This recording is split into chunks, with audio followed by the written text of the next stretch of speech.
기본기 수업입니다. 부처님 출가해서 깨달음을 성취하는 그 과정의 이야기를 지금 좀 집중적으로 보고 있는데요. 마지막이니까요. 85번 왕자보디경을 중심으로 사건의 전개를 보고 있습니다. 그 가운데 오늘은 지난주 공부한 내용을 좀 복습하는 시간으로 하면서 좀 더 보완적인 이야기를 좀 같이 보도록 하겠습니다. 자, 지난주 공부한 내용이 뭐냐 하면 부처님 출가해가지고 처음에는 알라라칼라마와 우타카 라마푸타 두 스승에게서 삼매를 익히잖아요. 그리고 그 삼매가 당신이 출가한 목적을 성취하지 못한다라는 것 때문에 떠나죠. 그리고 보통은 삼매 이후에 고행을 했다라고 알려지는데 경전이 알려지는 이 과정은 삼매와 고행의 중간에 물론 시간을 필요로 하지는 않겠지만 부처님께서 그 소유라는 것과 관련한 하나의 비유를 말해주고 있죠. 시간적으로는 그냥 비유를 했다라는 거니까 짧은 시간에 불과하겠지만 사실은 이 비유가 삼매와 고행의 중간 과정에서 자리하면서 사실은 교리적으로 굉장히 중요한, 특히 지금 우리가 하고 있는 이 과정이 부처님이 출가해서 어떤 과정을 거쳐가지고 깨달았을까, 부처가 되었을까, 이 부분에 대한 중심이 되는 주제를 말하는 거기 때문에 그 가운데에서 삼매와 고행의 중간에 자리하는 소유와 관련한 세 가지 비유, 이것은 깨달음을 바르게 이해하는 아주 중요한 요소가 된다라는 것 때문에 지난주 시간을 좀 충분히 들여가지고 공부를 했거든요. 근데 제가 지난주 수업을 하면서 약간은 좀 애매한 하나 있다. 이건 뒤에 좀 보겠다라고 했는데 제가 동영상 작업을 하면서 좀 자세히 보니까 한 가지 중요한 오류가 있었어요. 제가 동영상에 그래서 이렇게 좀 오류된 부분 메모를 해드렸는데 그 이야기를 좀 바로 잡으면서 그와 관련한 보완적인 설명으로 오늘 공부하도록 하겠습니다. 자, 먼저 지난주 수업 보고를 정리해 드렸거든요. 요거 같이 좀 보면서 진행하겠습니다.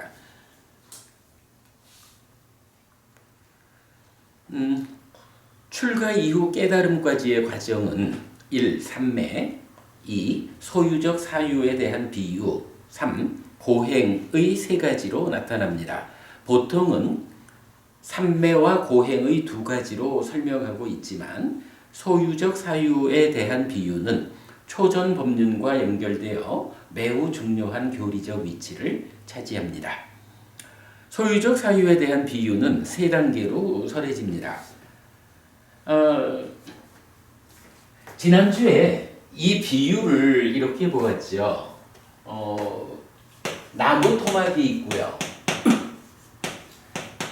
이 나무 토막이 어디에 있느냐, 그리고 상태가 어떠하냐, 이렇게 경전은 비유를 하고 있거든요. 이럴 때에 이 위치라는 것이 물 위에 있느냐, 땅 위에 있느냐, 다시 땅 위에 있느냐, 이렇게 세 가지에 따라서 상태는 젖고 수액을 가짐 그랬죠. 물 위에 있으면서 젖고 수액을 가진 경우, 땅 위에 있으면서 젖고 수액을 가진 경우, 그리고 땅 위에 있으면서 마르고 수액이 없는 이런 세 가지를 비유로 말해주고 있죠. 이럴 때에 부시막대는 그러니까 부시막대를 비빔 요 상황은 뭐를 말하는 건가요?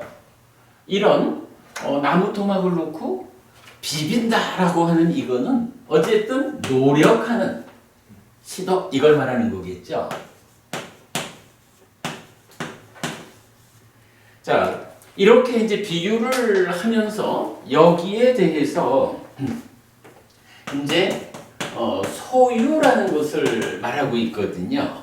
그런데 이 소유에 대해서 지난 수업에서는 제가 조금 그 경전을 잘못 읽어가지고 이렇게 말씀드렸던 거예요.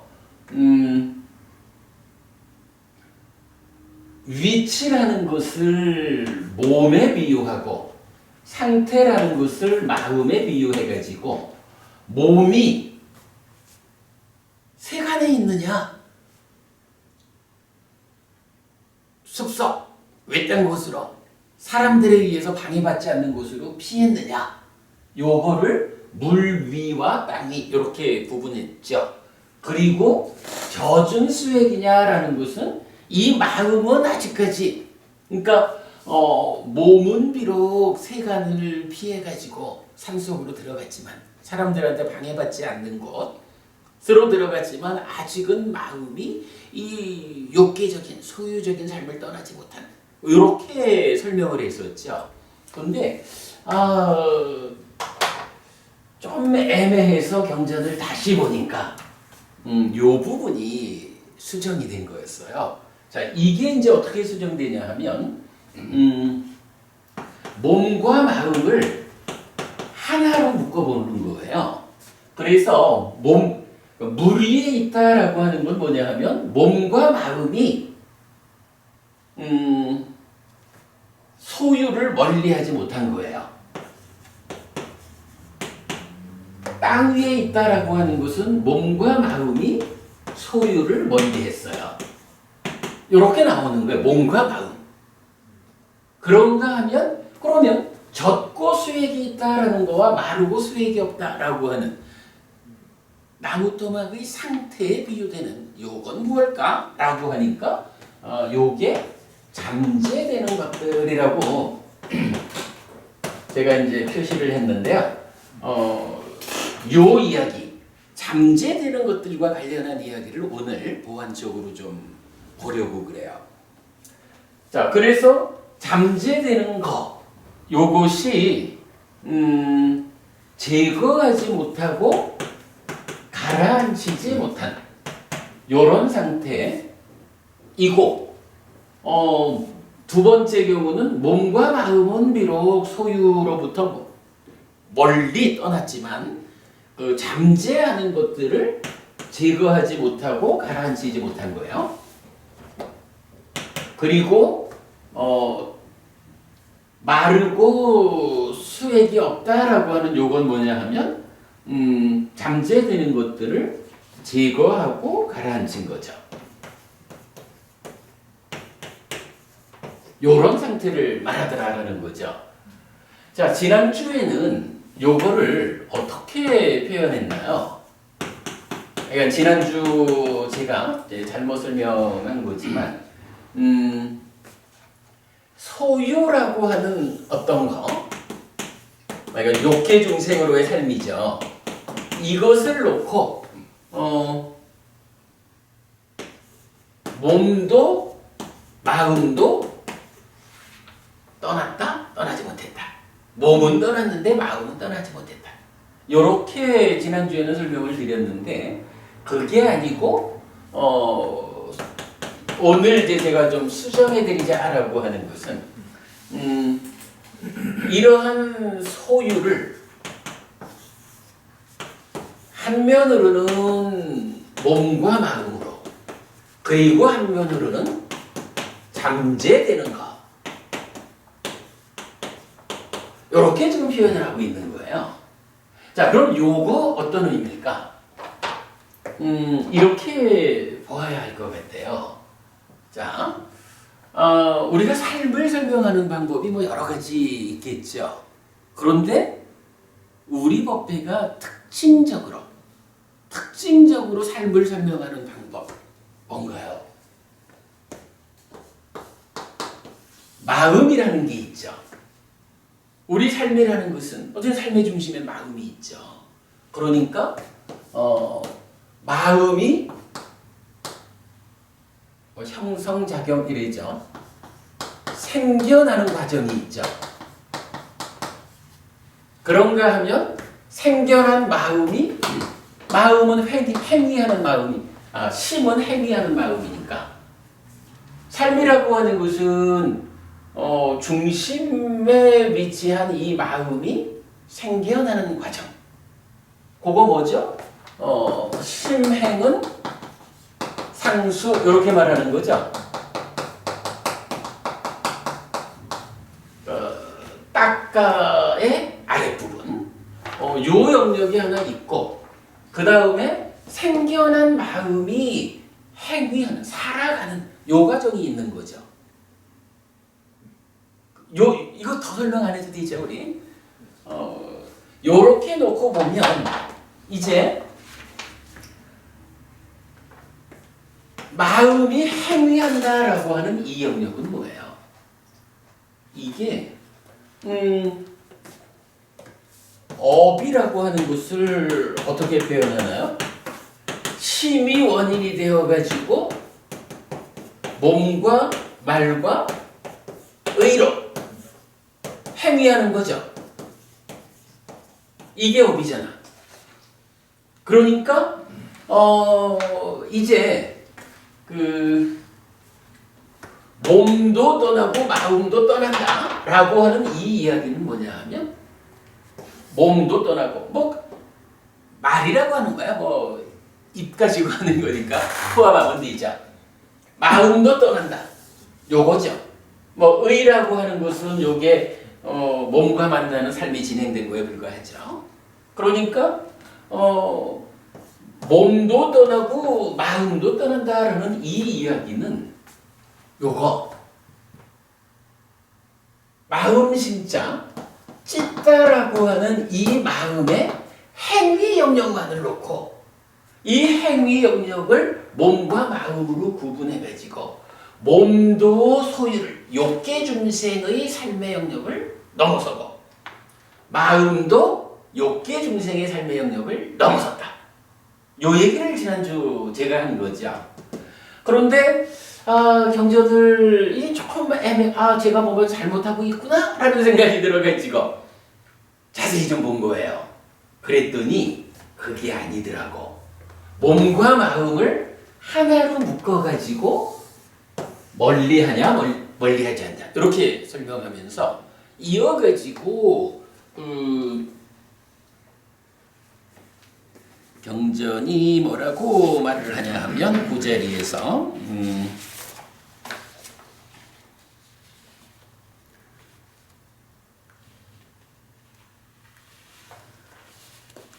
그와 같이 어떤 사문이나 바라문들은 소유적 사유들로부터 몸으로 마음으로 멀리하지 못하고서 머문다. 그들은 소유적 삶에 대한 까마찬다, 소유적 사유에 대한 애착, 소유적 사유에 대한 홀림, 소유적 사유에 대한 갈증, 소유적 사유에 대한 열병을 안으로 잘 제거하지 못하고 가라앉히지 못한다. 이렇게 나온 거예요. 요 경전만을 가지고 보면 잠재되는 것들이라고 표현한 요게 사실은 내용이 뭐냐 하면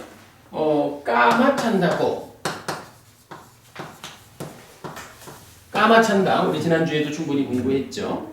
그리고 소유적 사유에 대한 까마에 대한 애착, 홀림, 갈증, 열병 이런 것 것들로 지금 경전이 말하고 있거든요. 그런데 이게 무엇일까라는 것을 알아야 이게 몸과 마음이라고 하는 이 측면 말고 또 하나의 측면으로 안으로, 그러니까 내면으로 잘 제거하고 가라앉혀야 하는 어떤 것이 있구나. 이렇게 되는 거잖아요. 오늘 드린 교재가 괴로움의 법경이라고 있죠.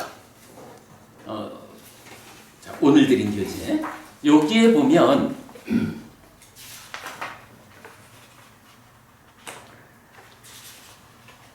제일 앞에 비구가 모든 괴로움의 법들의 일어남과 사라짐을 있는 그대로 꿰뚫어 알 때 소유의 삶을 보는 자에게 소유의 삶에서 소유의 참다, 소유의 갈망, 소유의 열정, 소유의 열기가 지금 딱 요 얘기거든요. 요것들이 잠재하지 않는 것처럼 이라고 해서 요것들 몸과 마음의 한쪽 그리고 또 다른 한쪽으로 제시된 요 소유와 관련한 몇 가지 요것들이 잠재되는 것이다 라고 말을 해주는 거예요. 이따가 이건 요 경전을 쭉 좀 보려고 그래요. 그리고 사실은 이제 이러한 내용들 까마참다야 많이 나오는 얘기지만 소유의 갈망에서 까마스네호 또 소유의 열중 까마무차 소유의 열기 까마파릴라호 요 세 가지 요런 내용들이 함께 나타나는 거는 전체적으로 경전이 2개밖에 없어요. 그러니까 지금 공부하고 있는 이 깨달음의 과정, 요 비유까지 포함하면 3개가 있는 거지. 요 비유, 물론 이제 동일한 비유를 설하는 경전이 3개가 있으니까 그렇지만 요 3개의 경전을 통한 동일한 요 소유에 대한 비유 말고 요 내용을 담고 있는 경전이 2개가 있는 거야. 한 가지가 지금 본 거, 괴로움의 법경이고, 요거 이제 넘겨보면, 2번째로 속박경, 요가숙당이라는 경전 다시 드렸거든요. 여기에서는 조금 더 가지수가 많아지지만, 첫 번째 문장 아래쪽으로 보면, 5번째 줄 보면, 그대로 꿰뚫어 알지 못하는 그에게 소유적 사유들에 대한 욕탐, 요거 까마찬다예요. 그리고 소유의 난디, 소유의 갈망, 소유의 열정, 소유의 갈증, 소유의 열기, 소유의 묶임, 욕애, 까마따나가 잠재한다 라고 해가지고 요것들을 포함하고 여기에 플러스 알파 해가지고 뭐라고 나타나요? 잠재라는 표현이 나온 거죠. 요 잠재라는 표현이 경전에 이렇게 많이 나오지는 않는 표현이지만 사실은 삶에서는 중요한 내용이죠. 그리고 그 잠재되는 것들로 요런 까마찬다 그 다음에 뭐라고 번역을 했나? 난디, 갈망, 열중, 갈증, 열기, 묶임, 가래 이런 내용들 이런 것들이 이렇게 다른 경전들의 용례를 통해서 발견이 된 거예요. 그럼 지금 보디왕자경을 중심으로 이 깨달음의 과정에서 나타난 이 소유에 대한 비유 여기에서 말하는 몸과 마음의 그러니까 몸과 마음과는 다른 어떤 것들 이것들을 이거 잠재되는 것이구나 이렇게 이해할 수 있겠죠. 근데 잠재라는 말을 우리가 어떻게 쓰나요?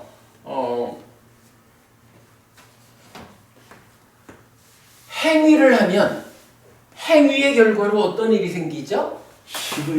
그렇죠. 중생들한테는 이 행위가 오염되어 있는 거잖아. 번뇌의 영향을 받는 거잖아요. 그러니까 이 행위의 결과로 시계몸. 상의 잠재. 그죠? 여기서 바로 우리가 메커니즘을 통해서 수도 없이 말하는 시계몸과 상의 잠재라는 게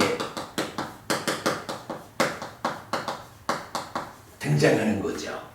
이 상의 잠재를 말해주는 경전이 그렇게 몇 개 없다는 얘기예요. 그런데 바로 지금 이 자리에서 나오고 상이 잠재에서 쌓여 있는 게 뭔가요?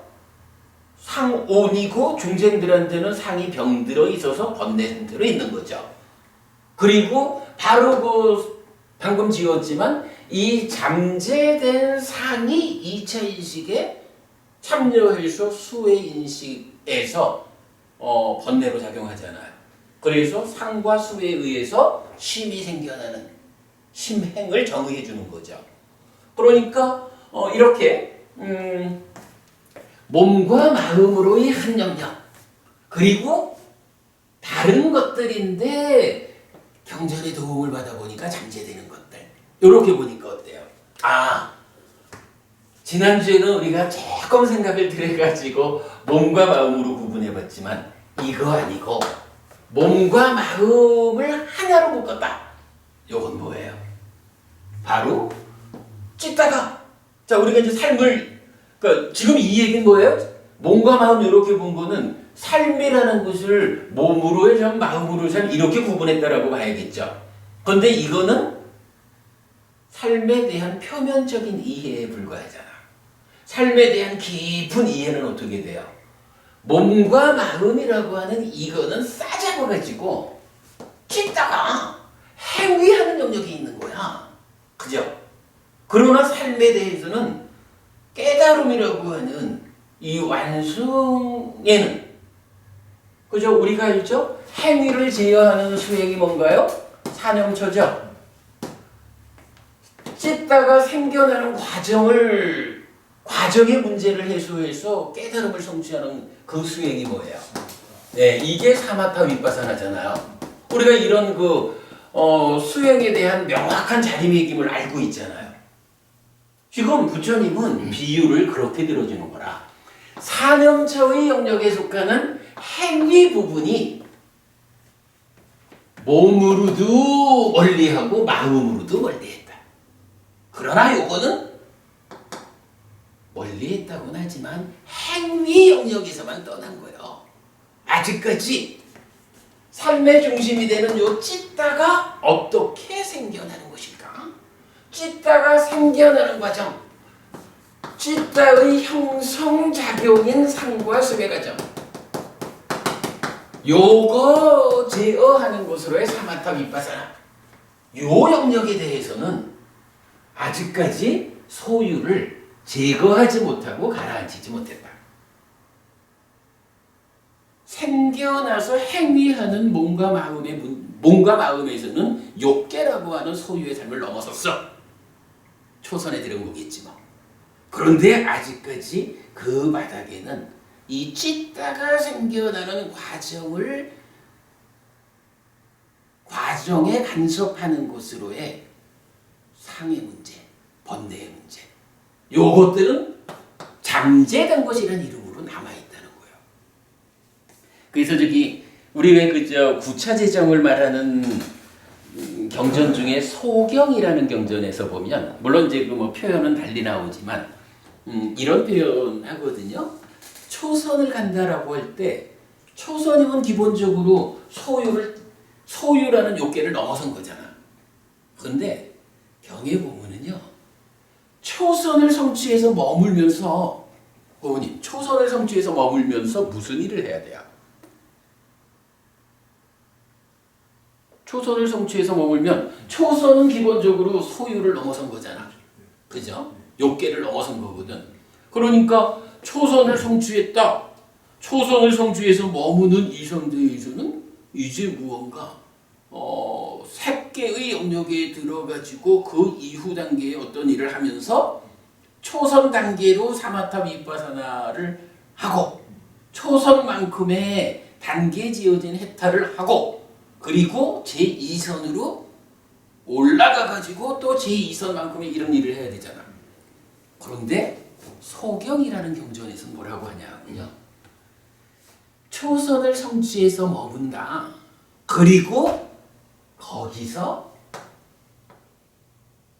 소유와 관련된 법들을 부순다. 이렇게 나오는 거야.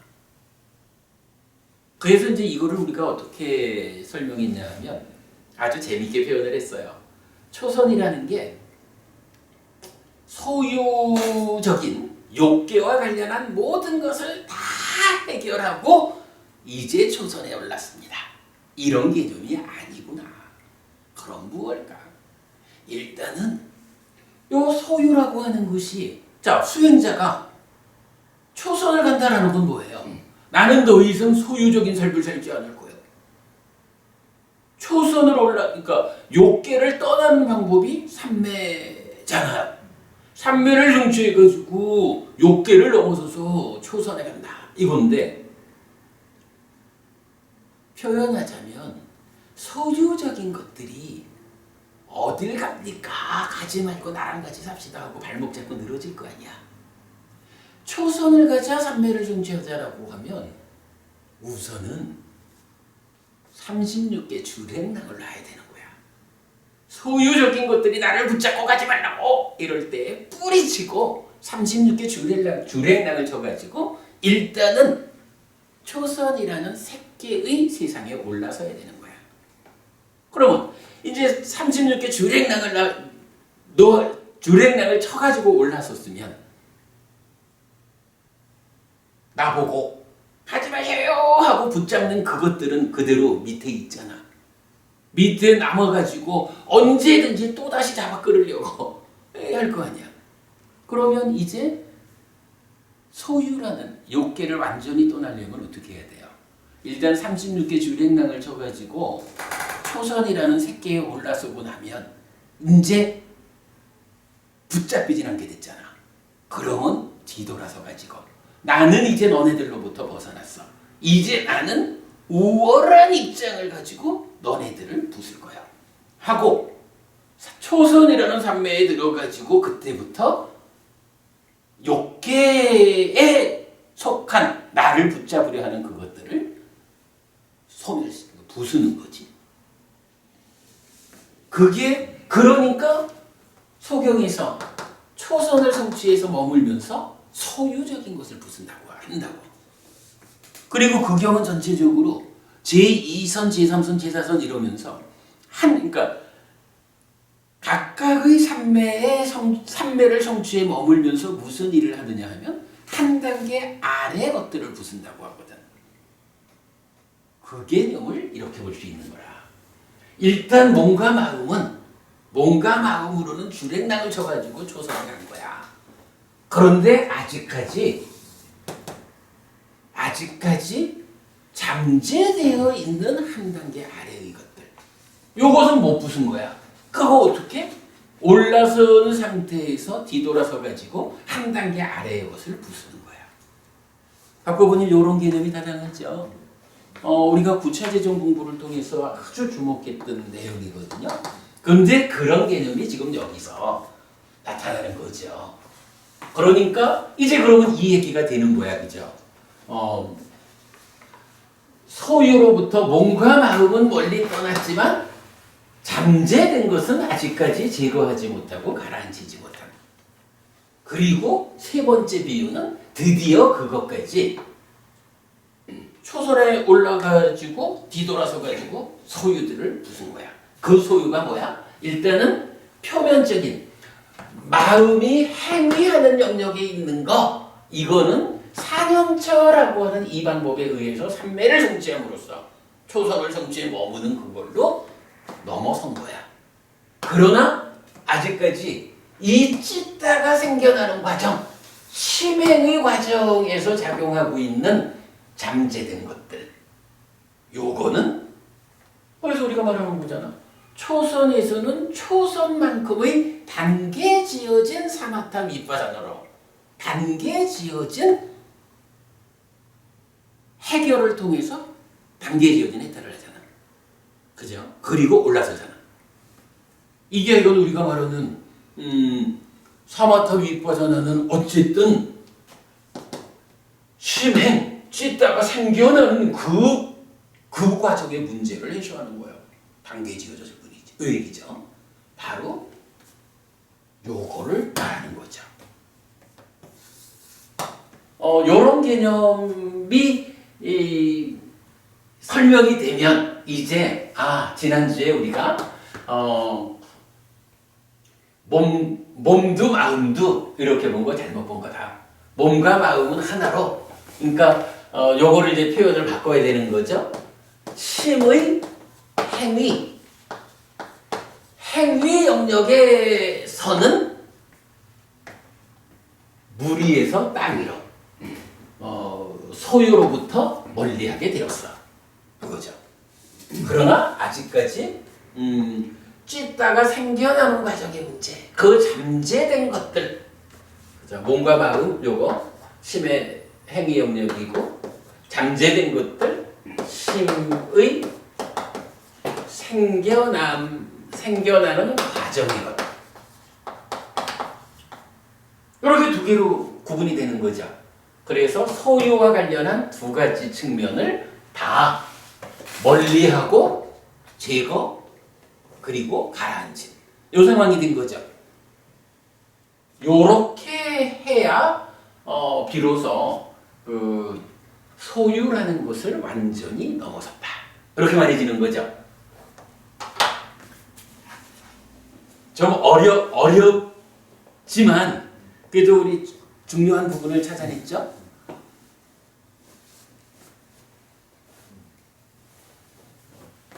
그리고 나면 이제 경전은 계속, 그러니까 비유는 계속 이어지죠.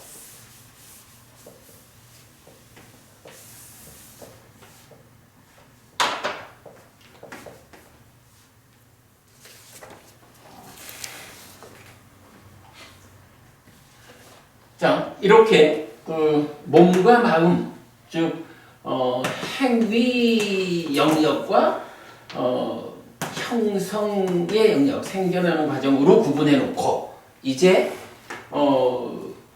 지화견 그리고 바른 깨달음,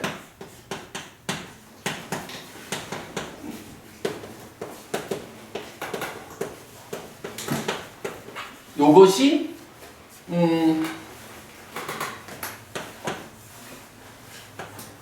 지난주 수업에서는 요점이 이거였던 거죠. 고의 경험.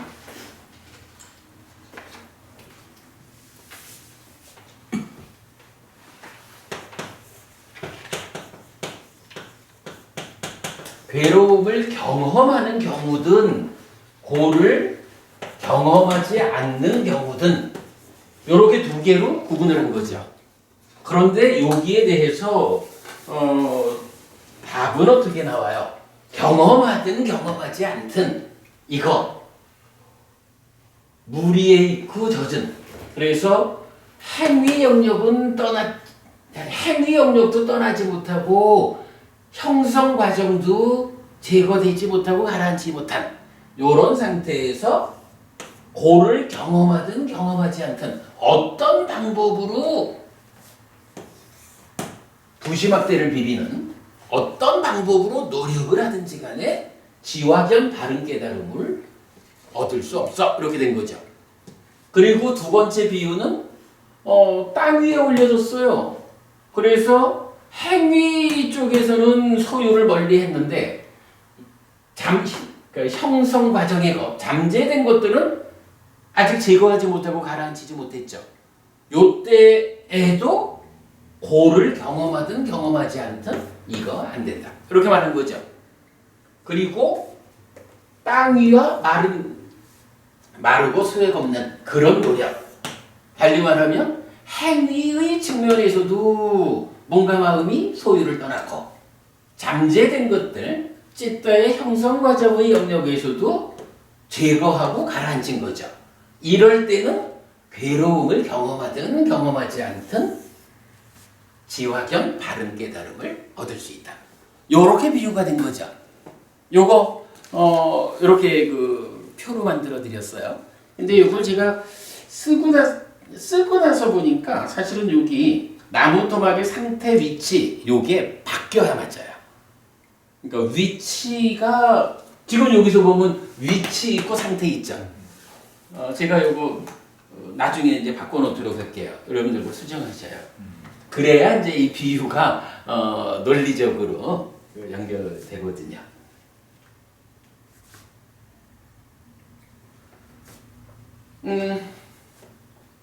요런 이야기를 일단 보았어요. 자,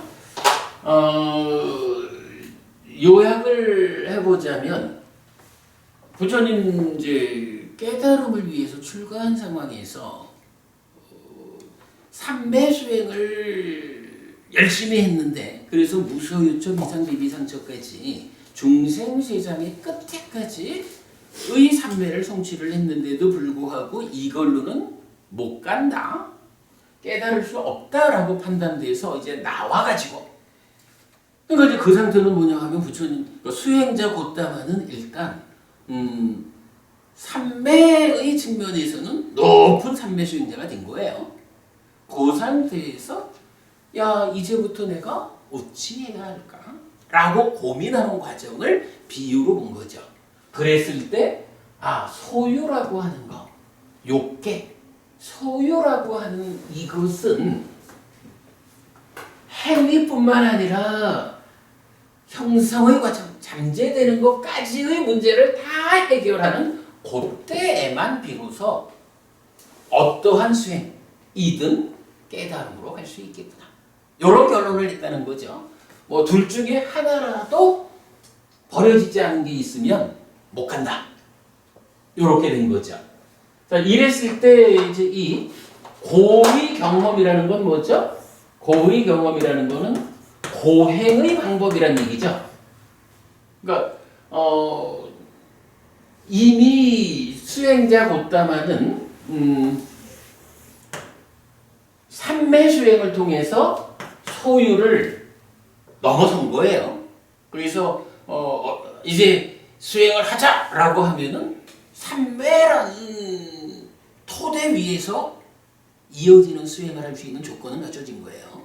그 상황을 놓고 고행을 통해서도 깨달을 수 있고, 고행하지 않는 고의 미경험, 요거는 모른다 그랬죠. 왜냐하면 그때까지는 괴로움에 의해서 가지지 않는 수행 방법이라는 건 없었으니까 뭔지 모르지만 하여간 이런 방법으로도 갈 수 있다라고 판단을 했다는 거죠. 요게 비유의 내용이죠. 요 개념을 이제 보는 것은 아주 중요했죠. 자, 그 다음에 이제 좀 이야기를 이어보겠습니다. 이 비유는 먼저 소유를 떠날 것을 주문합니다. 특히 잠재된 영역을 기준으로 소유의 삶을 벗어나는 것을 지시합니다. 그죠? 이거 뭐 몸과 마음으로는 떠나지 못하든 떠나든 잠재된 것들이 해소되지 않으면 못 가는 거죠. 그래서 이렇게 표현을 한 거예요. 특히 잠재된 영역을 기준으로 소유의 삶을 벗어나는 것을 지시합니다. 그래야 갈 수 있습니다. 그거죠. 비록 몸과 마음으로는 소유를 떠났다고 해도 잠재된 소유가 남아있으면 아직 완전히 소유의 삶을 넘어서지 못한 것입니다. 비유 3에서와 같이 몸도 마음도 소유를 멀리하고 잠재된 것들마저 제거하고 가라앉을 때에 비로소 소유의 삶을 넘어서는 것입니다. 먼저 소유를 떠나야 한다는 것은 문제의 중심이 존재, 유, 색계, 무색계에 있기 때문입니다. 존재의 문제를 해소하고 윤회에서 벗어나기 위해서는 존재를 덧씌우고 있는 소유를 걷어내고 존재를 오롯이 드러내 주어야 하기 때문입니다. 마치 몸의 때를 씻기 위해서는 몸의 겉에 걸친 옷을 벗어야 하는 것과 같습니다. 자, 요거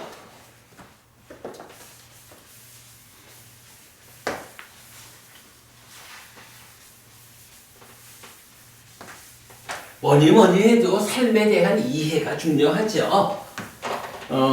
삶이라고 하는 거, 중생 세상이 어떻게 구성되어 있을까?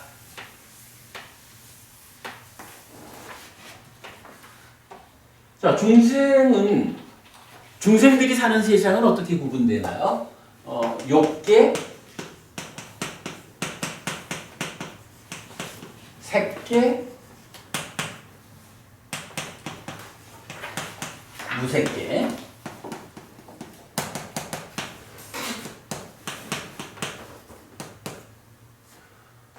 이때 욕계라고 하는 것은 삶의 중심을 소유에 둔 거지요. 나라고 하는 존재 밖에 있는 세상, 이 세상 가운데서도 물질적인 것들, 이것들에 대해서 내 거요라는 이런 소유가 삶의 동력이 되어 있을 때 욕계 세상인 거죠. 그런가 하면 무아라고 하는 이 존재의 실상을 몰라가지고 몸과 마음을 싸잡아서 날아가든, 아니면 몸에 대한 경향은 넘어서도 마음만은 이건 나의 자아지, 요렇게 붙잡는 요런 상태는 표현하자면 나라는 존재를 덧씌우고 있는 소유는 벗겨냈지만 아직까지 존재라는 것에 대해서 이것이 나요? 나의 자아요? 라고 무아라고 하는 실상을 보지 못한 상태. 요게 중생들의 삶이죠. 그래서 그때는 어떻게 말하나요? 색계 무색계라는 것은 바로 존재라는 이름으로 말해지죠. 바와. 그리고 욕계라는 것은 뭐 그대로 소유, 까마. 그래서 중생들이 사는 세상은 이렇게 표현을 하는 거죠. 이게 이제 중생의 삶이에요. 중생 삶, 중생의 세상. 그런데 이 중생의 삶이라는 것은 대표적으로 시작과 끝을 이렇게 말할 수가 있죠. 왜 중생이어서 소유냐 존재냐, 욕계 색계 무색계 삶을 사느냐 라고 하면 여기에는 탐진치라고 하는 것이 그 원인으로 작용하는 거죠. 그리고 탐진치라는 것 때문에 이러한 중생이 되어가지고 어떤 삶을 살아요? 태어나고 늙고 죽는 윤회하고 윤회의 가운데 일체 괴로움을 겪는 이런 삶을 사는 게 중생인 거죠. 부처님이 출가한 이유는 뭔가요? 바로 이러한 중생의 탐진치 때문에 윤회하는 이런 삶을 청산하리라 라고 해서 출가를 하신 거죠. 자, 이 상태를 놓고 이제 이러한 일은 어떻게 진행이 될까?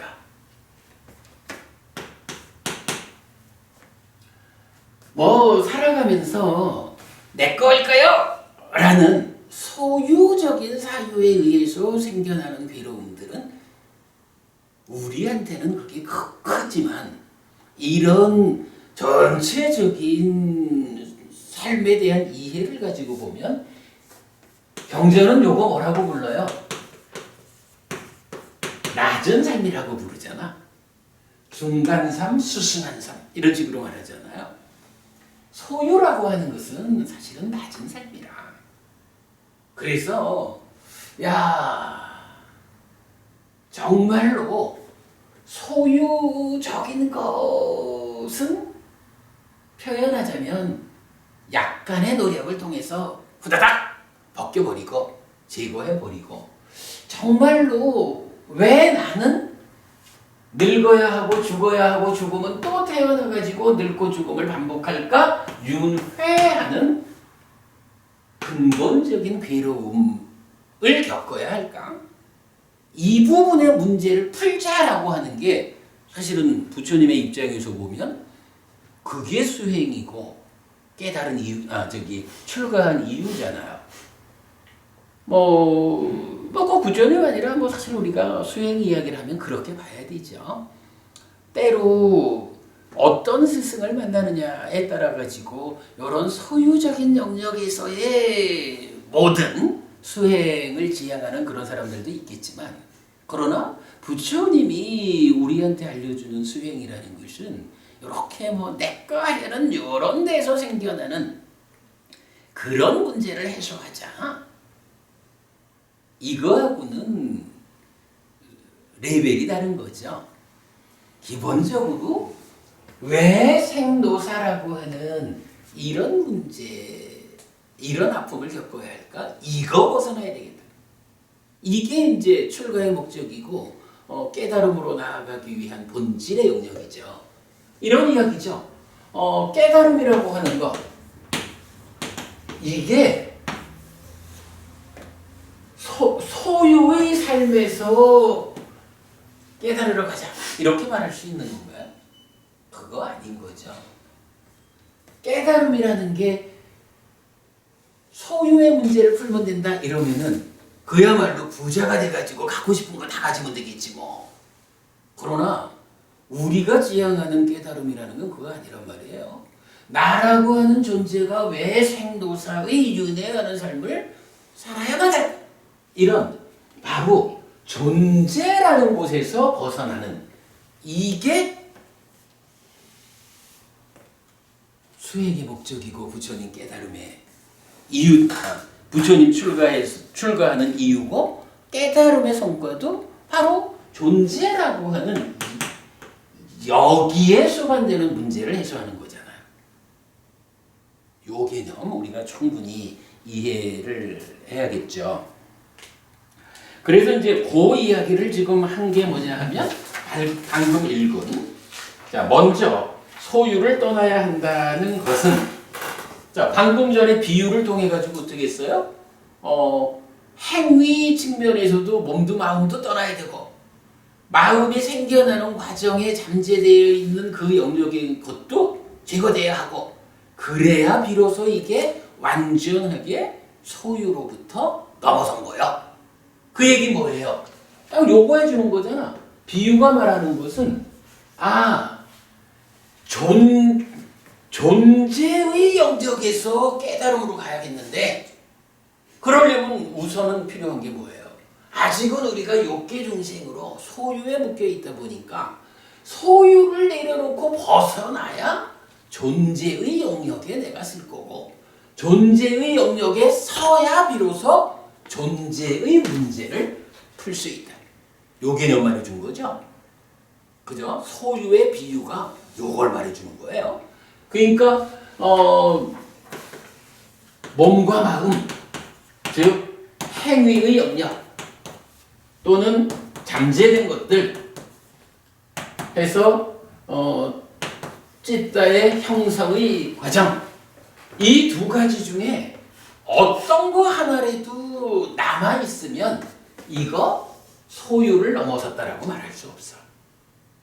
소유를 두 가지 모두의 측면에서 완전히 넘어서야 그때 비로소 존재를 드러냈다. 이제 내가 존재에 내재한 문제를 해소하는 수행을 통해서 지화견 바른 깨달음, 여기 가고자 한다.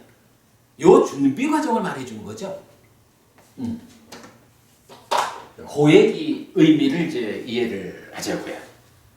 그래서 그 이야기를 이제 지금 읽어드린 거. 그래서 마치 몸에 때를 씻기 위해서는 몸의 겉에 걸친 옷을 벗어야 하는 것과 같습니다. 그래서 비유 1, 2는 소유를 완전히 떠나지 못한 상태에서는 고를 경험하는 수행이든 고를 경험하지 않는 수행이든 어떤 방법에 의해서도 지와 견 그리고 바른 깨달음을 성취할 수 없다고 말하는 것입니다. 반면에 비유 3은 소유를 완전히 떠난 경우이기 때문에 고를 경험하는 수행이든 고를 경험하지 않는 수행이든 어떤 방법에 의해서도 지와 견 그리고 바른 깨달음을 성취할 수 있다고 말하는 것입니다. 이것이 출가 이후 깨달음까지의 과정 중 두 번째 소유적 사유에 대한 비유의 의미입니다. 자, 그럼 이제 요게 뭐예요? 이제 요 내용을 우리가 보아야 되죠.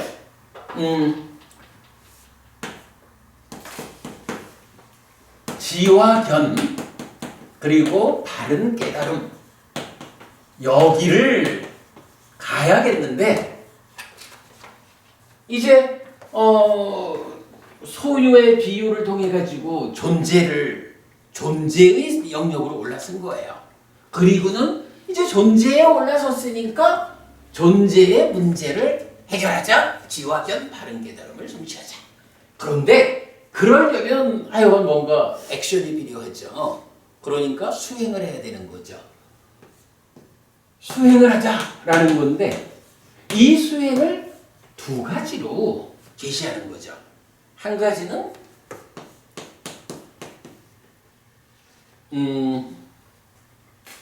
뭐라고 했죠? 한 가지는 고의 경험. 그리고 한 가지는 고의 미경험. 이렇게 두 가지의 경우를 놓고 이 두 가지에서 고를 경험해도 바른 깨달음으로 갈 수 있다. 고를 경험하지 않는 수행을 통해서도 바른 깨달음으로 갈 수 있다. 요렇게 소유에 대한 비유의 결론을 말한 거죠. 그리고 이때에 이거 고의 경험이라는 건 뭔가요? 고행 이렇게 말하는 거죠. 그리고 고를 경험하지 않는 거 이거는 뭔지 아직 모르는 거죠. 요렇게 지금 이제 설명이 된 거죠.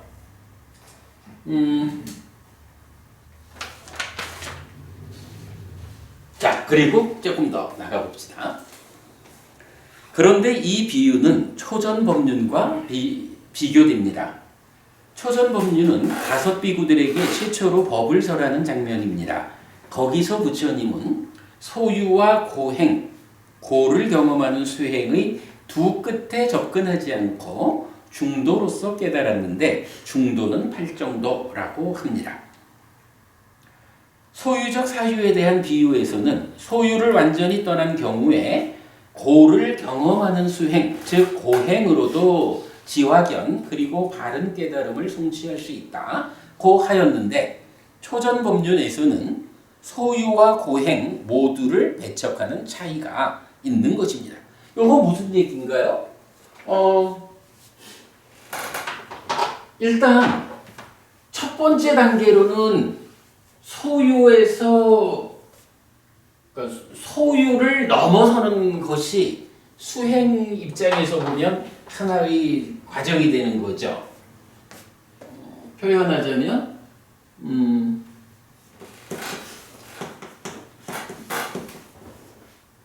1단계 수행 이렇게 말을 해도 되겠죠. 그리고는 이제 여기가 2단계 수행이 되는 거예요.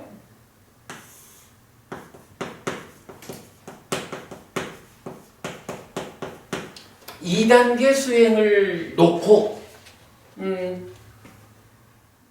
고행을 하든 괴로움을 경험하지 않는 방법으로 하든 둘 다 된다 라고 앞에서는 말했는데 지금 초전법륜에서는 뭐라고 말하는 거죠? 초전법륜에서는 부처님이 소유라는 이것도 하나의 끝이다. 그래서 여기에 접근하지 않는다. 요건 뭐예요? 소유에 접근하지 않는다라는 이것이 소유를 넘어서서 존재에 올라서는 거죠. 표현하자면 수행 1번 존재에 올라서는 과정이 필요해. 달리 말하면 뭐죠? 이거 삼매죠. 삼매의 성취. 삼매를 성취해가지고 소유라고 하는 욕계중생을 넘어서야 그래서 존재를 오롯이 드러내야 그 상황에서 고를 경험하는 방법이든 경험하지 않는 방법이든 어떤 방법을 통해서 깨달음으로 간다. 존재에 내재된 문제를 해소한다. 이거잖아요. 비유할 때는 두 길이 다 되는 줄 알았는데 초정법륜에서는 뭐라고 하는 거예요? 고를 경험하는 방법, 고행이라는 이 방법이 정법님, 부처님 지금 초정법륜에서는 이게 된다는 거예요? 안 된다는 거예요? 이게 안 된다는 거죠? 달라진 거예요. 이 소유에 대한 비유를 가지고 이러면 되겠지라고 할 때는 된다 그랬는데 초전법륜 이 상태에서는 이게 안 된다고 말하는 거거든. 그러면서 뭐라고 말하냐 하면 소유도 떠났어. 그러니까 소유에 접근하지 않았어. 어떻게? 수행, 그러니까 1단계 수행, 삼매의 성취를 통해서 존재를 드러냈어. 그리고는 존재를 드러난 상태에서 고행이라는 이 방법으로는 이것도 한 끝이어서 그걸로는 못 가. 그럼 이걸로 못 간다는 거는 뭐예요? 무언지 모르는, 그죠? 아직까지 뭔지 모르던 고를 경험하지 않는 이 방법이 가는 길이다가 되는 거죠. 어쨌든 하여간 괴로움을 경험하지 않는 이 방법에 의해서는 갈 수 있어야, 그지? 가는 방법을 두 가지로 봤는데 두 가지 중에 한 가지가 못 가는 길이잖아요. 그러면 나머지 한 가지 길, 요 길은 요 길로는 갈 수 있어야 깨달음이 실현되는 거지. 근데 부처님이 깨달았잖아. 그러니까 이건 뭐예요? 고를 경험하지 않는 이런 수행으로는 지화견 바른 깨달음을 성취할 수가 있었던 거죠. 이게 됐기 때문에 부처님, 그러니까 부처가 된 거죠. 그 이전에는 수행자였다. 요런 내용을 우리가 볼 수 있죠. 그러니까 뭔지 몰라도 일단 삼매를 성취하는 1단계 수행에 의해서 소유를 떠나고 소유라는 그 한 끝에 접근하지 않고 그래서 존재가 드러난 이 상태에서 존재의 문제를 해소하는 그 과정을 가는 두 갈래 길 중에 고행은 못 가는 길이요. 그래서 고를 경험하지 않는 나머지 하나의 길. 사실은 이거는 뭐예요? 수행자로 있었던 이 과정의 어느 부분까지는 존재하지 않았던 길이잖아.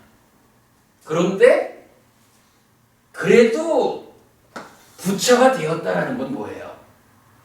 존재하지 않았던 무언지 모르던 그 길을 부처님이 찾았다, 만들어냈다. 이거죠. 이걸 찾았고 만들어냈기 때문에 이 방법에 의해서 부처가 된 거잖아. 그러니까 결국 결론은 괴로움을 경험하지 않는 이 방법, 이것이 지화견 바른 깨달음을 성취하는 그 방법이 된 거죠.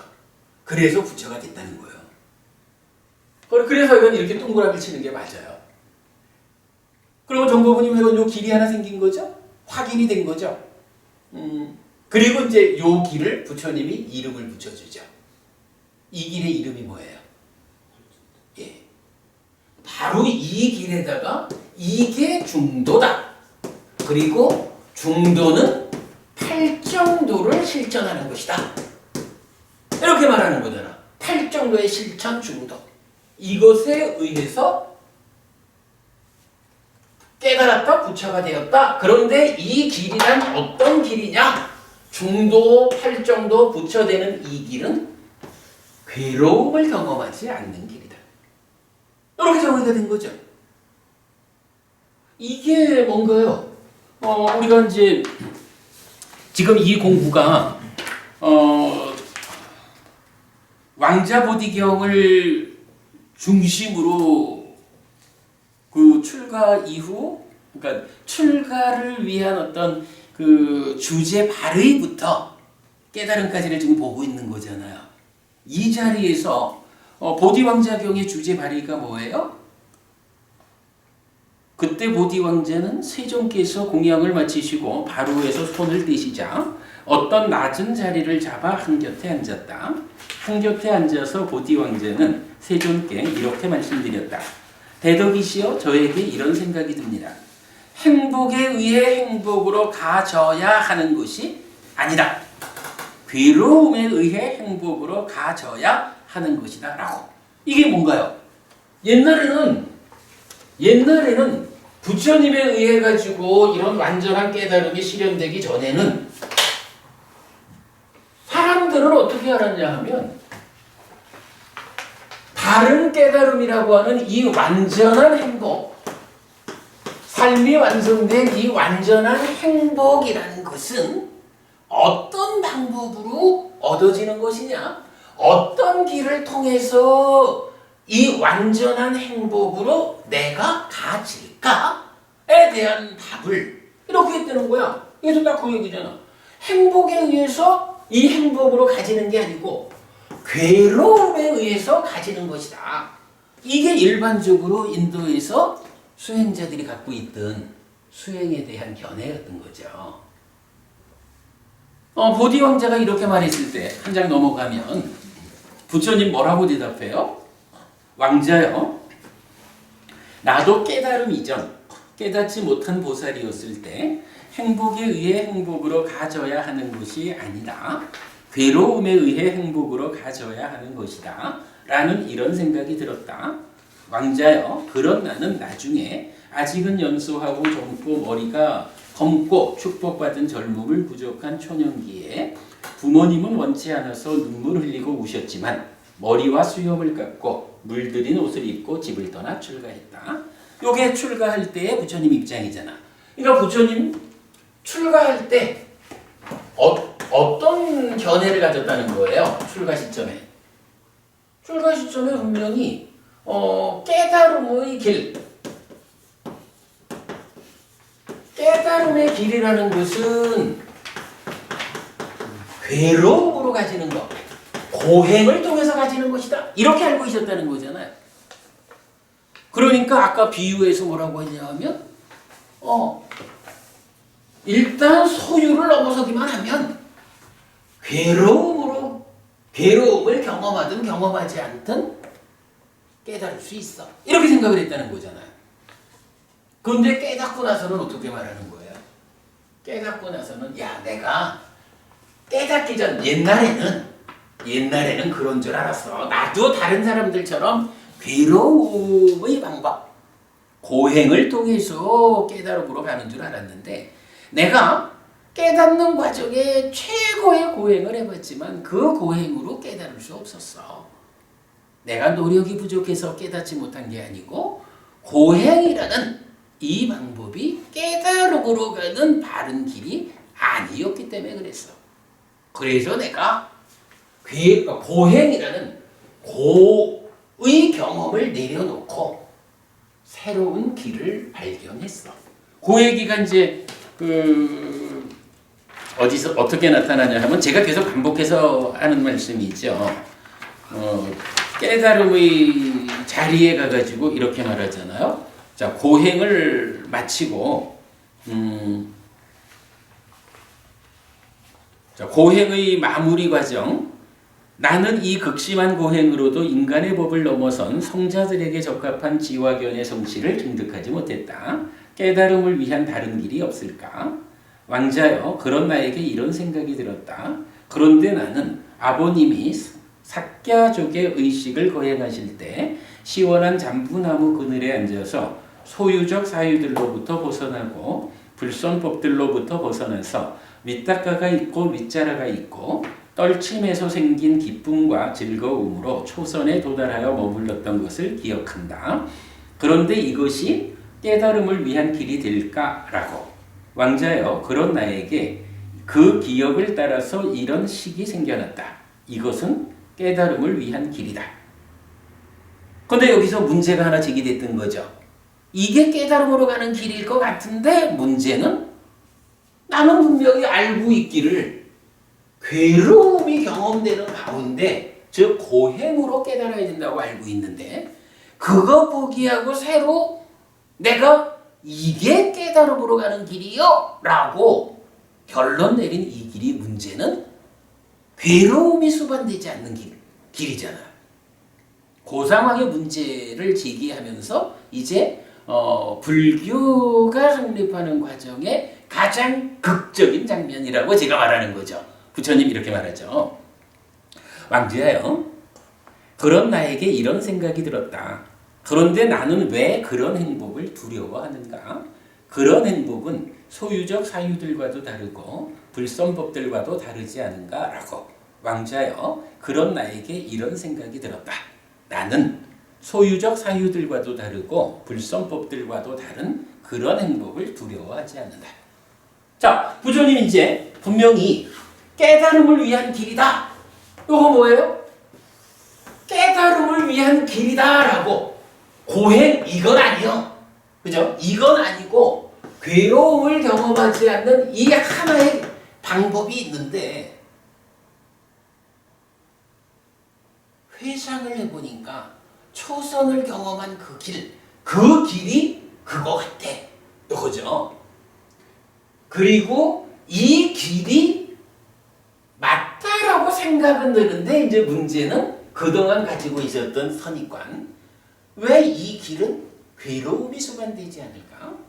그럴 때 부처님, 이거 소유와도 관계없고 불성법들과도 관계없는 이런 행복을 나는 두려워하지 않는다. 어떤 형태로든 표현하자면 이거예요. 내가 생각해 볼 때 존재로 올라서고 나면 그때는 괴로움을 수반하든 수반하지 않든 깨달을 수 있다라고 생각했었잖느냐. 그런데 해보니까 괴로움을 경험하는 이 방법은 내가 해보니까 못 가는 길이더라. 그렇다면 괴로움을 수반하지 않는 이 하나의 길을 이제 내가 발견했는데, 아니 괴로움이 수반되지 않는다고 해가지고 내가 그 길을 가지 못할 이유가 있을까? 라고 부처님은 판단을 했다는 거죠. 그래가지고 바로 괴로움이 수반되지 않는 그 길을 걸어가가지고 깨달았다, 부처되었다. 이렇게 말하는 거죠. 그리고 그것이야말로 중도고 팔정도를 실천하는 것이다. 요 개념이 보디왕자경을 중심으로 하는 부처님 깨달음 과정에서 사실은 가장 핵심이 되는 이야기죠. 가장 중요한 개념. 불교가 세상의 다른 가르침들처럼 어떤 불편을 초래하는 수행이 아니라, 이제 여기는 이제 행복이 수반됐죠? 행복을 수반하는 그 방법으로 깨달음으로 간다고. 그러니까 요거 우리가 어떻게 표현해요? 행복으로 더 큰 행복을 일구는 수행이다. 팔정도를 실천하는 것으로의 중도라는 깨달음으로 이끄는 이 수행은 행복으로 더 큰 행복을 일구는 수행이다. 당장 그게 어떻게 나타나나요? 초선을 가니까 어때요? 초선을 가니까 이게 무지하게 행복한 거예요. 오죽하면 부처님이 이렇게 행복해가지고 깨달음으로 갈 수 있을까라고 고민을 다 했을까? 그죠? 불교 수행은 이렇게 행복이 수반되는 수행이다. 행복으로 더 큰 행복을 일구는 수행이다. 이런 개념이 명확해지죠. 자, 거기까지를 일단 설명을 드렸습니다.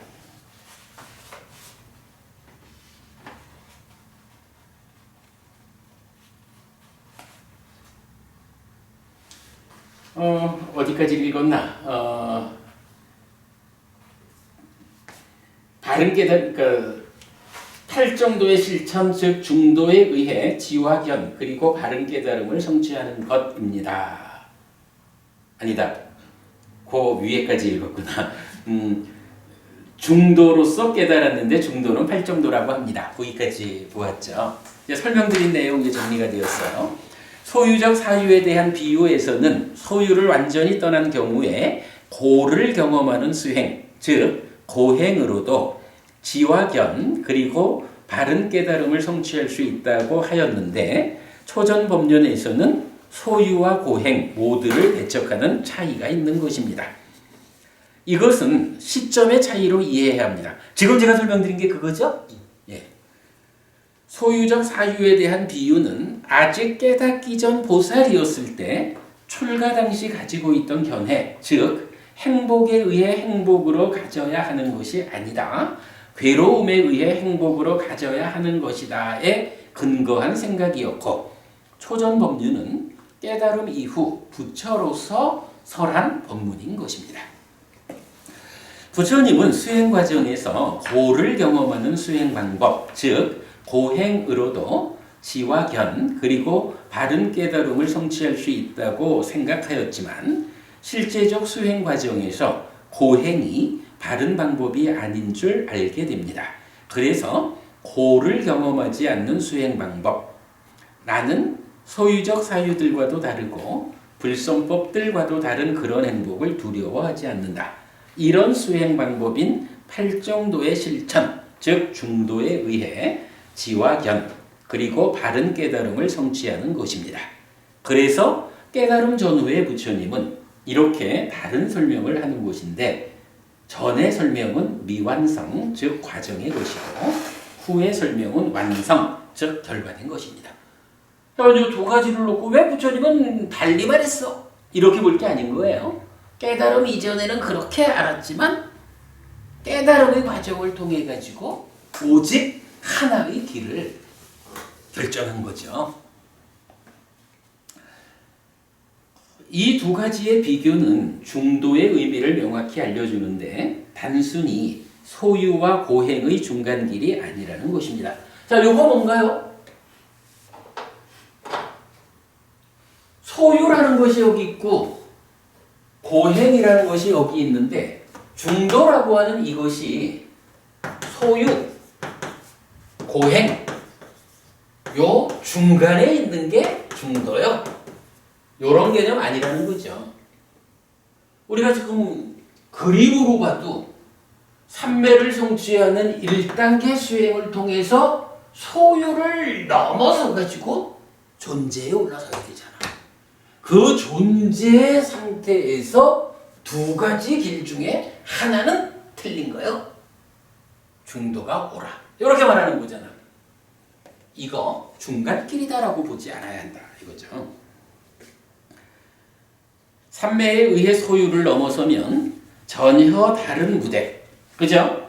소유라는 무대하고, 그러니까 욕계라는 무대하고, 색계 무색계라는 존재라는 무대하고, 무대 자체가 달라지는 거예요. 이 표현이 사실 정확한 표현이죠. 하나의 무대에 있다면 소유와 고행의 중간길 이렇게 말을 할 수 있을지 몰라도 이건 완전히 무대가 다른 거예요. 다른 무대를 놓고 그 중간길이라고 말할 수 없는 거죠. 중도에 대해서 놓치지 않아야 되죠. 자, 삼매에 의해 소유를 넘어서면 전혀 다른 무대 위에서 존재의 문제를 해소하는 과정이 진행되는데 이 과정에서 1. 바르지 못한 방법으로의 고행과 2. 바른 방법으로의 중도가 자리하는 것입니다. 그래서 중도는 소유와 고행의 중간길이 아닙니다. 1. 넘어섰기 때문에 소유에 접근하지 않는 것이고 요거 뭐예요? 중간길이 아닌 이유가 뭐예요? 첫 번째는 소유를 넘어섰기 때문에 소유에 접근하지 않는 것이고 두 번째는 고의 경험을 배제하였기 때문에 그죠? 배제하였기 때문에 고행에 접근하지 않는 것입니다. 그래서 중간길이 아니라 단지 두 끝 깨달음으로 이끄는 이 길이 아니라 치우쳐서 어느 한 끝에 붙잡혀가지고 못 가는 이런 두 끝에 접근하지 않으면서 깨달음으로 온전히 나아가는 팔정도 바로 그 길을 실천하는 것입니다. 요게 중도다. 그래 된 거죠. 정법은이 중도에 대해서 이렇게 이해하면 완전하겠죠. 중도, 바로 이 중도에 대한 이런 개념을 이해하지 못하다 보니까 뭐 소유와 고행의 중간길 이렇게 되면서부터 바로 그 길, 팔정도 바로 그 길을 실천하는 이 개념은 사라져버리고 그러다 보니까 나중에 뭐 용수 스님이나 이렇게 후대로 가면서는 어때요? 팔불중도 뭐 이런 식으로 중도라는 것에 대해서 전혀 엉뚱한 이론을 세우게 되죠. 중도에 대해서 우리 명확히 알자고요. 자, 그리고 별표하고 썼네요. 소유를 넘어서는 유일한 방법이 삼매입니다. 그래서 삼매 없는 깨달음은 없습니다. 요거 뭐예요?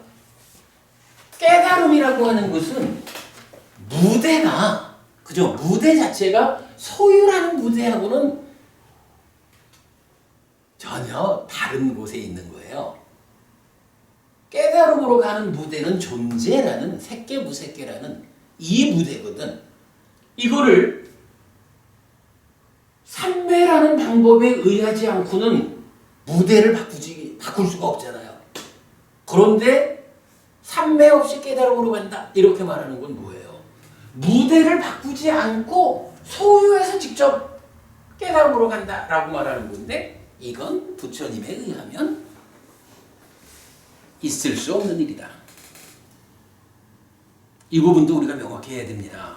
이런 부분에서 흔들리면 교리적 차이 이렇게 말할 수 있지만 결국은 그렇게 부처님에 의해서 있을 수 없는 길을 선택하면 뭐 욕기 중생의 삶에서 좀 더 나은 삶을 살 수 있겠지만 깨달음이라고 하는 이 길과는 멀어지는 거거든요. 불교 안에서는 어쨌든 삼매 없이 깨달음으로 간다라는 것은 있을 수 없는 개념이라 명확히 해야 됩니다. 자, 그 다음에 출가 이후 깨달음까지의 과정인 1. 삼매 2. 소유적 사유에 대한 비유 3. 고행의 세 가지 중 2. 소유적 사유와 3. 고행은 이렇게 배척됩니다. 그죠? 분명히 이제 그 수행 과정은 알라라깔라마 우따까라마 붓다에 의한 삼매의 과정 그리고 소유, 그러니까 비유로 나타내는 소유의 과정 그리고 고행의 과정 세 개가 있잖아요. 그리고 그 세 개의 과정 중에 소유하고 고행하고는 이렇게 배척이 된 거죠. 그러면 1. 삼매는 왜 배척되지 않습니까? 근데 분명하게 진짜 초전법륜 부처님 깨달음 이후에서는 소유와 고행에 대해서만 그 두 끝을 나는 접근하지 않고 중도로서 깨달았다. 이렇게 말하지. 삼매라는 거에 대해서는 부처님이 나는 첫 번째로 알라라걸라마 우따까라마 붓다는 데 가서 삼매를 닦았는데 거기서 내가 떠나왔어. 그걸로는 깨달을 수 없기 때문에. 이렇게 말씀하신 삼매라는 부분을 배척하는 이야기가 없다고. 그죠? 깨달은 이후에 그 부분을 봐야 되죠. 그러면 왜 1. 삼매는 배척되지 않습니까? 삼매는 중도에 포함되어 있기 때문입니다. 이 중도, 팔정도를 실천하는 여기에 삼매의 성취라는 수행 1번이 포함되어 있습니다. 이 얘기죠. 굳이 말하자면 삼매를 성취하는 요거 뭐예요? 필수품을 가진 삼매 이래가지고 사념처 수행에 의해서 삼매를 성취하는 필수품을 주관하는 것이 사념처죠. 이런 이야기 우리가 알고 있죠. 삼매는 중도에 포함되어 있기 때문입니다. 다만 알라라깔라마와 우따카라마 붓다는 삼매를 목적에 두었기 때문에 삼매 이후의 과정, 삼매 수행에 접근하지 못하고 깨달음으로 나아가지 못하였습니다. 그러나 부처님은 삼매에 대한 시각을 바꿔 삼매를 토대로 삼았기 때문에 그 토대 위에서 삼매 이후의 과정, 삼매 수행을 개척함으로써 깨달음을 성취할 수 있었던 것입니다. 이 이야기는 이제 더 설명 안 해도 되죠. 뭐 이 설명이야만 하자면 우리가 수행에 대한 더 많은 이야기를 해야 되겠지만 충분히 아시는 이야기고요. 그래서 알라라갈라마한테 가서 수행을 배웠다라는 것은 그러니까 삼매를 익혔다라는 것은 1단계 수행으로 소유를 넘어서 존재로 무대를 바꾸는 그 일에 쓰였다. 그리고 무대를 바꿔가지고는 그 바뀐 무대를 토대로 해서 깨달음으로 갔다. 이러니까 이거는 중도 8정도의 실천에 포함되는 거기 때문에 이거는 어느 끝이다라고 해서 배척할 일이 아니었다. 이런 얘기죠. 다만 이런 차이가 있을 뿐입니다. 그래서 부처님은 삼매가 하나의 끝이어서 삼매에 접근하지 않는 중도라고 말하지 않는 것입니다. 그죠? 요렇게 우리가 부처님 깨달음의 과정에 대한 이해를 해보았습니다. 어쨌든 뭐 이제 출발은 그 소유적 사유에 대한 세 단계의 비유, 요거에 대한 이해였는데, 요거를 비유 자체만 놓고 이해를 해가지고는 그러니까 비유의 그 온전한 의미가, 뭐 비유로서는 이제 의미가 드러나지만 그 비유가 있어야 되는 그 커다란 의미가 드러나지 않는 거죠. 그래서 요거 초전법륜과 연결해서 보니까 참으로 이런 방법으로 부처님은 깨달으셨구나. 그 깨달음의 길인 중도라고 하는 거 이런 거구나. 그러니 이 중도를 소유와 고행의 중간길이라고 이해하지 않아야겠구나. 삼매를 성취하는 1단계 수행에 의해 가지고 소유를 넘어서서 존재라고 하는 무대를 바꿔 가지고 그 높은 무대를 토대로 이제 고행도 아닌 이전에는 알려지지 않았던 괴로움이 수반되지 않는 행복으로 더 큰 행복을 일구는 8정도의 실천인 중도로서 부처님은 깨달았다. 라고 하는 수행의 부처님 깨달음의 과정의 큰 줄기가 이렇게 설명이 되는 거죠. 워낙 중요한 주제라서 지난주에 설명드린 내용을 오늘 한 번 더 다시 설명을 드렸는데 제 생각에는 이 내용을 이해하는 거 그야말로 불교를 가장 중심에 있는 내용이다 싶어요. 그렇게 좀 이해해 주시면 좋겠고요. 시간이 많이 됐습니다. 원래 오늘 제가 아까 소유의 측면에서 잠재하는 것들을 좀 설명하기 위해 잠재하는 것들과 관련해서 좀 보완적으로 보겠다고 경전 2개를 드렸는데요. 요거 제가 이번에 새로 다 번역해가지고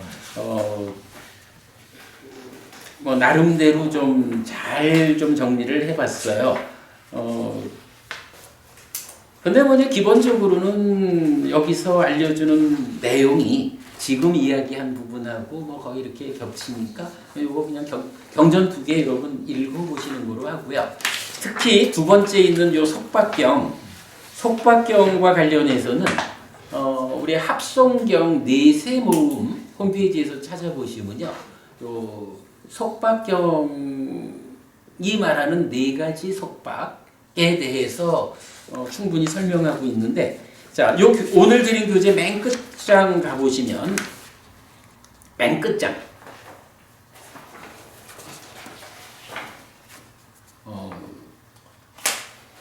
요 그림이 한 장 있어요. 요 그림이 지난번 합성경 네 가지로 구성된 법들 공부할 때 네 가지 폭류와 네 가지 속박 같이 나오거든요. 그래서 소유, 존재, 견해, 무명 네 가지의 폭류이자 속박으로 나오는데 그거를 이제 그림으로 그려본 거예요. 자, 일단 소유와 존재, 견해와 무명 네 가지가 이제 가장 본질적인 문제로 나오는 거거든요. 그럴 때에 소유하고 존재라는 건 어때요? 지금 우리가 여기서도 그려본 거지만 소유와 존재. 결국 삶의 자리가 어디냐? 중생이라고 하는 게 소유적인 삶의 수준을 가지는 욕계와 존재적인 삶의 수준을 가지는 색계무색계 요렇게 이제 중생의 삶의 수준으로 구분이 되어 있고 그런가 하면 견해와 무명이라는 건 뭔가요? 딱가라고 하는 이 가래의 형성 또는 자기화 과정 요거 대해서 자기화되어 가지고는 자기화된 눈으로 세상을 보는 그게 견해죠. 그런가 하면 이렇게 자기화되는 과정 그 출발 자리엔 뭐가 있어요? 번뇌의 영향으로 최초로 생겨나는 게 무명이죠.